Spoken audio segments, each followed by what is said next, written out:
Hi, this is Phil Blampede from Today River Valley. One of the more controversial stories that ever appeared in the program was a report on how social service agencies in the city of Portland, Maine are sending some of their homeless to other cities and towns. When the story appeared in Today River Valley, a number of people complained, sometimes angrily and sometimes without getting all the facts. The problem is that Portland is a prosperous city, and it didn't seem fair to many people that they might be sending their homeless to towns like Rumford in Mexico, which are struggling and small. But the fact is that only a small percentage of the homeless in Portland who found housing through this program were sent to other cities and towns, and in the Rumford and Mexico area, only about a dozen homeless people came from Portland. Yet that didn't keep many people who saw the program last year, particularly those commenting on Facebook, from becoming outraged. Is it fair for a prosperous city like Portland to relocate homeless people in small, struggling towns like Rumford in Mexico, even if they only send a handful of people, and even if those people are successfully housed and don't rely on government assistance once they get here? You can watch the following report and decide for yourself. The Briarly Inn and Jolly Dreamin' Pub is located on Route 2 in Bethel, Maine, and if you live anywhere nearby, it's worth it to come by on Tuesday nights when appetizers in the pub are 15% off to all locals. And check out our new pizza selection put together with our own recipes with flavors and combinations you'll find nowhere else. The Briarly Inn and Jolly Dreamin' Pub. Portland, Maine is a place people like to come to. So many people like to come to Portland, in fact, that it has the most expensive housing in Maine. And some of the people who come to Portland discover they can't find a place to live. Portland has more homeless than anywhere else in Maine. Rumford, Maine is not a place that people come to very much. Because the biggest employer, the paper mill, has declined significantly, the population of Rumford is half of what it was a couple of decades ago. There are a lot of empty houses and apartments, rents are low, and there are very few homeless. Why not, then, send some of the homeless in Portland, where they can't afford the rents, to Rumford and other towns in Maine where perhaps they can? In fact, that's what's happening. Different communities have different opportunities. As you mentioned, the Portland housing market is very tight, it's very expensive, and that plays into whether or not there's an opportunity for a person who might want to be in Portland. They might have to go somewhere where there's other opportunities for them.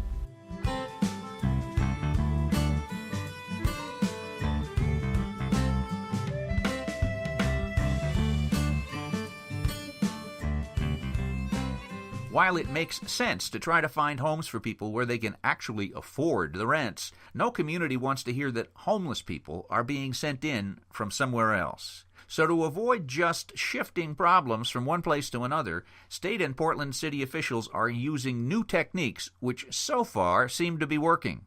Portland has placed over a dozen formerly homeless people in apartments in the Rumford and Mexico area, and only one became homeless again. The Rumford, Mexico Welfare Office reports that none of those placed has had to ask for general assistance payments from either town. It's all due to an approach that the Maine State Housing Authority calls its Navigator program. We came up with the idea of Navigators. We wanted to get away from paying shelters for people staying in shelters. We'd rather pay the shelters for moving people to permanent housing. Dan Brennan. My title is Senior Director for Programs at Maine State Housing Authority. The only cure for homelessness is a home. Robert Parritt is the director of the homeless shelter run by the City of Portland, the Oxford Street Shelter.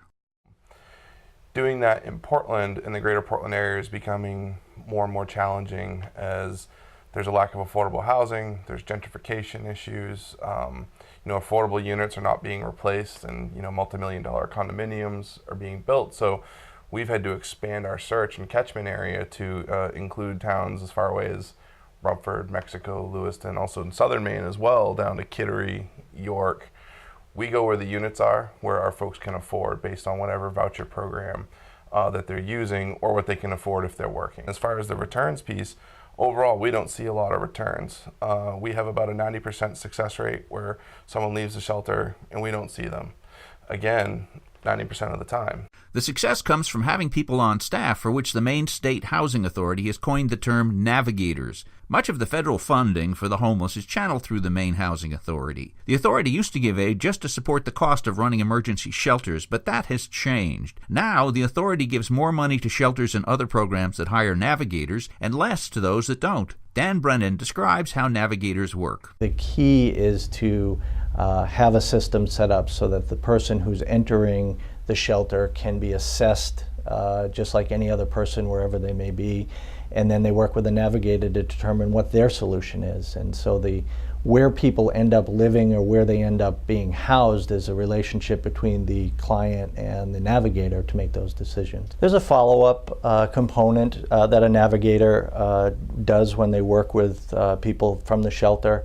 It's not about, it doesn't stop when the person's housed. There's a follow-up component for up to a year where they follow up with the people, talk with them, see where they're at, make sure that they're getting their medical counseling that they should get, their psychological counseling, their job training, whatever that person may need.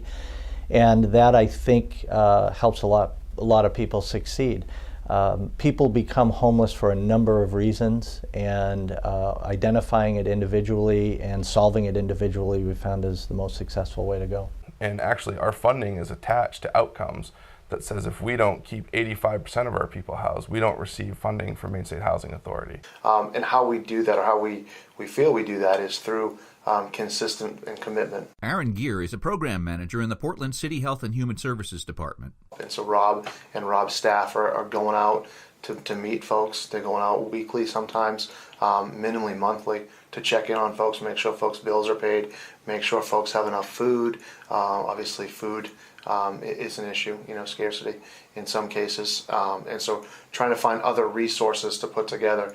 And it's once we get someone housed, we sort of build the services around them. We find housing for probably about 200 folks a year from the Oxford Street Shelter. I mean, Aaron runs the General Assistance Program, which is a whole nother, can of worms. And they provide rental assistance for folks that might not necessarily be homeless. Still, the majority of our placements are in Portland, in the greater Portland metro area, right? So the other thing, I would say about 80%, 85% of our placements are either Portland, Westbrook, South Portland, somewhere on the metro line. Again, the determination of where someone ends up getting permanent housing really is a relationship between the navigator and the client, as opposed to any form of policy or desire to redistribute. Like Aaron was saying, I think our success rate sort of speaks for itself. And the other thing too is, you wouldn't even necessarily know that anyone would have come from a shelter. You can't pick someone out of a crowd and say, oh, that person came from a shelter. You'd never know, because they're happy, they're in their apartment, and they're bringing their experiences and their will of community to whatever town they settle in. And folks are so excited to be in their own apartment that they're often, I think, some of the best neighbors that folks can have, honestly.